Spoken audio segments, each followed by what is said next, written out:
नमस्कार मैत्रिणींनो. आजचा माझा लेख आहे तो खास त्या महिलांसाठी ज्या ऑफिसमध्ये, शाळेमध्ये, हॉस्पिटलमध्ये किंवा इतरत्र काम करतात किंवा घरातून आपला छोटासा एखादा व्यवसाय चालवतात. आपण सगळेच व्यस्त असतो. काम, घर, जबाबदाऱ्या, मुलं सगळं हाताळत असतो. पण ह्या सगळ्यात आपलं आरोग्य आणि पोषण मागे पडतं.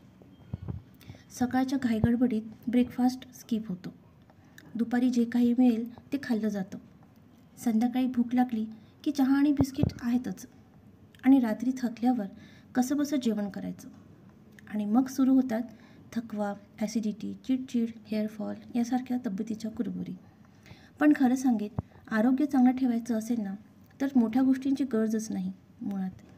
त्यासाठी साध्या पण स्मार्ट अशा हॅबिट्स पुरेशा आहेत. उदाहरण म्हणून सांगते, सकाळी एकतरी नरिशिंग गोष्ट फिक्स करा.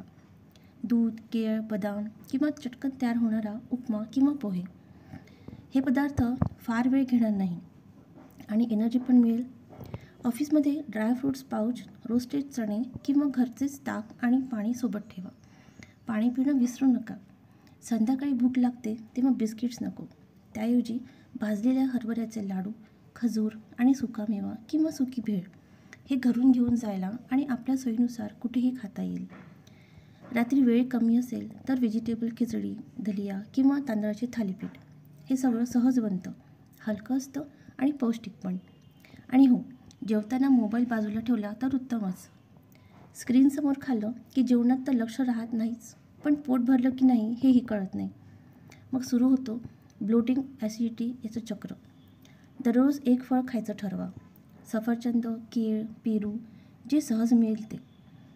वर्किंग वुमन असणं ही जबाबदारी आहे, पण त्यासाठी तुमचं शरीर स्ट्रॉंग हवं. ते होण्यासाठी रोजच्या पोषणाची गरज आहे.